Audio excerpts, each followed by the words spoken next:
Thyroid problem के बारे में चर्चा करेंगे। सबसे पहले थायराइड से संबंधित जो समस्या है आजकल बहुत कॉमन समस्या के रूप में बहुत सारे लोगों को होता है। और जब थायराइड समस्या को देखते हैं तो हमें ये पता होना चाहिए कि थायराइड और पैराथायराइड दो ग्लैंड थ्रोट सेंटर पर लोकेटेड है। और इसमें से जो थायराइड ग्लैंड है इसका जो मेजर सिक्रेशन होते हैं, इसके जो हार्मोन्स है, यह हार्मोन हमारे शरीर का मेटाबॉलिक एक्टिविटीज़ को प्रभावित करते हैं और उसके साथ साथ ग्रोथ हार्मोन और इमोशनल हेल्थ को भी बहुत हद तक प्रभावित करने का कैपेसिटी रखता है। और पैराथायराइड हार्मोन का जो सिक्रेशन है, पैराथायराइड ग्लैंड का जो सिक्रेशन है, यह हमारे शरीर के अंदर बोन हेल्थ को रेगुलेट करने के लिए महत्वपूर्ण है। कैल्शियम कंजप्शन का रेगुलेशन एक तरह से पैराथायराइड के सिक्रेशन से होता है।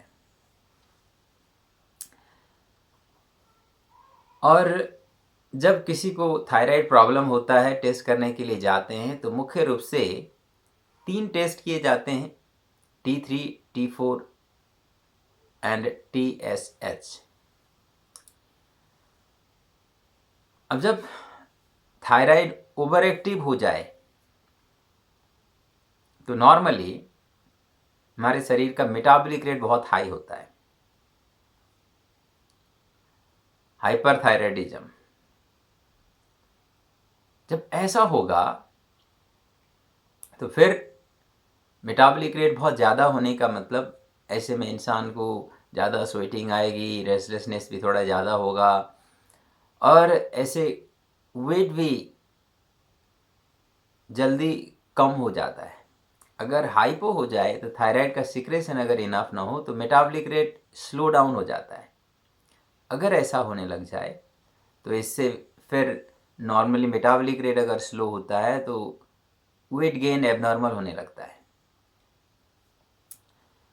और ये बहुत ज़्यादा प्लेन और सिंपल टाइप का मैकेनिज्म है नहीं।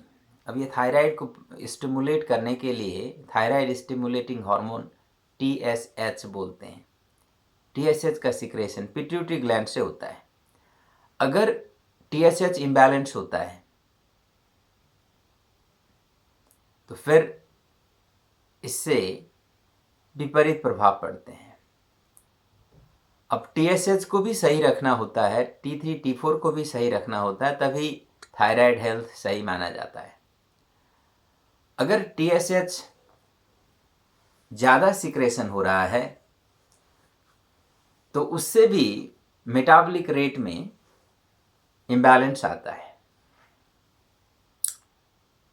और it indicates excessive stress in mind. It indicates that parathyroid and parathyroid are not working properly. अब इन सब को संतुलित करना है। जब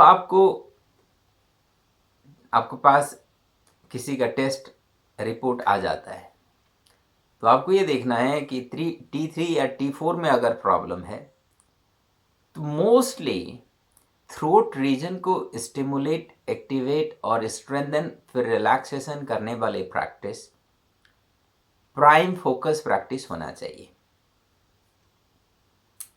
अगर T3, T4 कम या बेसी हो तो आपको थ्रोट रीजन को एक्टिवेट करने वाले प्रैक्टिस, इसमें क्या करना है, जैसे सिंहासन का अभ्यास, लायन पोज, जैसे जीभ को बाहर निकाल करके आईब्रो सेंटर को देखते हुए 3 से 5 बार दिन में कम से कम एक बार जरूर करनी है। तो लगातार कुछ समय करते हैं तो थायराइड पैराथायराइड दोनों स्टिमुलेट, एक्टिवेट होकर के थोड़ा बेटर काम करने लगते हैं। इससे जो लोग नॉर्मली इमोशनली थोड़ा कमज़ोर होते हैं, थोड़ा डरने वाले नेचर के होते हैं या बहुत ज़्यादा स्ट्रेस में रहते हैं, फियर में रहते हैं, उन लोगों का अक्सर थायराइड पैराथायराइड सही ढंग से काम नहीं कर रहे होते हैं। तो शेर की तरह गरजने से उनका डर भी भागता है, हेजिटेशन भी भागता है, दूर होता है, और फिर उनका सिचुएशन को हैंडल करने का कैपेसिटी भी बढ़ता है। साथ साथ ये थायराइड और पैराथायराइड दोनों प्रॉपरली एक्टिवेट होकर के काम करने लगते हैं।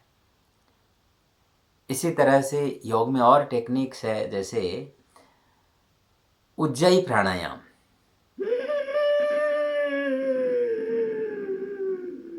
इस तरह से गले पर कंट्रैक्शन के साथ, दबाव के साथ श्वास भर करके, चीन लॉक लगा करके जितनी देर हो सके श्वास को रोकने के बाद फिर लेफ्ट नॉस्ट्रिल से ब्रीद आउट करते हैं।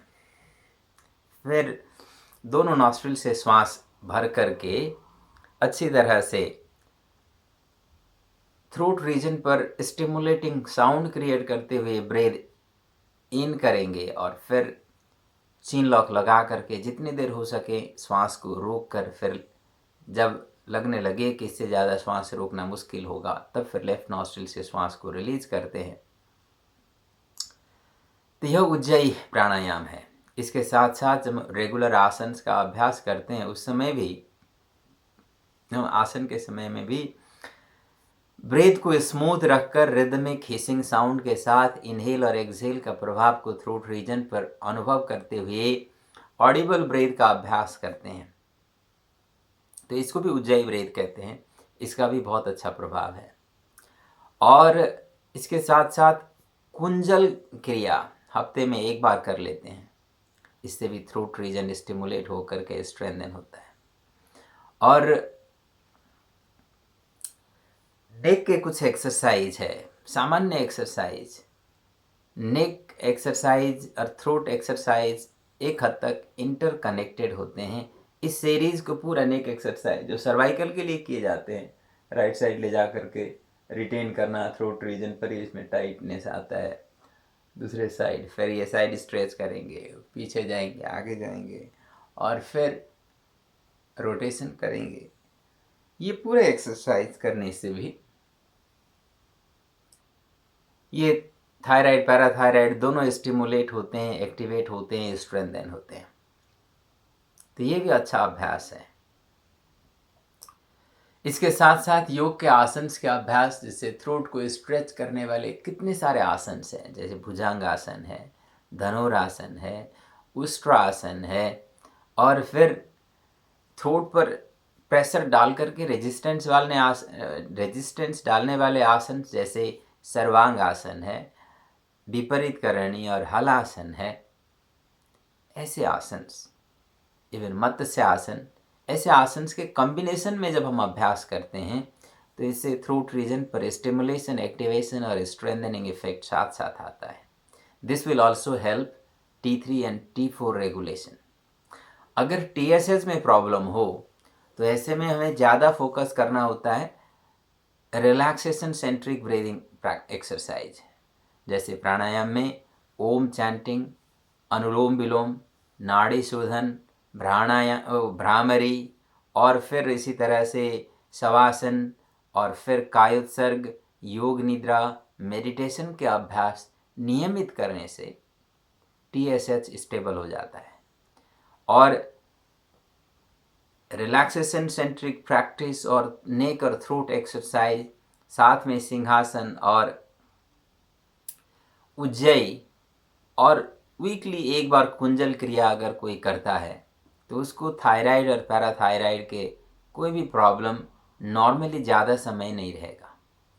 ऐसे में थायराइड का समस्या अगर किसी को है तो उनको ये सुनिश्चित करना ज़रूरी है कि नींद पूरा लें। कम से कम 6-7 घंटे का नींद बहुत ज़रूरी होता है अगर किसी को पहले थायराइड का प्रॉब्लम है तो, because healing process will take time and we need to give enough time for the body to heal itself, repair itself, maintenance itself, rejuvenate itself. तो इन बातों को हम सुनिश्चित करते हैं तो थायराइड नॉर्मली ठीक हो जाता है। अगर किसी को थायराइड से रिलेटेड प्रॉब्लम है तो उन लोगों को अक्सर ये वाटर रिटेंशन का भी प्रॉब्लम इंटरकनेक्टेड होकर के देखा जाता है। अगर ऐसा हो तो सुबह सुबह 1 चम्मच करीब धनिया पानी में डाल कर के उबाल लें। अच्छे से 2-3 उबाल आने के बाद उसको फ़िल्टर करके रखें, हल्का गुनगुना हो जाए, उस पानी को पी लें। नहीं तो ओवरनाइट पानी को भिगो करके रखें, पानी के अंदर धनिया को भिगो करके रखें, उसको सुबह पी सकते हैं। ऐसे धनिया का पानी रूटीन में पीने से थायराइड प्रॉब्लम के कारण से किसी किसी का नॉर्मली वाटर रिटेंशन बहुत बड़ा होता है, उसको कम से कम टाइम में नॉर्मल किया जा सकता है। तो इन बेसिक बातों को ध्यान में रखेंगे तो हम थायराइड प्रॉब्लम को ओवरकम कर सकते हैं। आई थिंक थायराइड के लिए इतने ही प्रैक्टिस इनफ हो जाएगा, बट वी नीड टू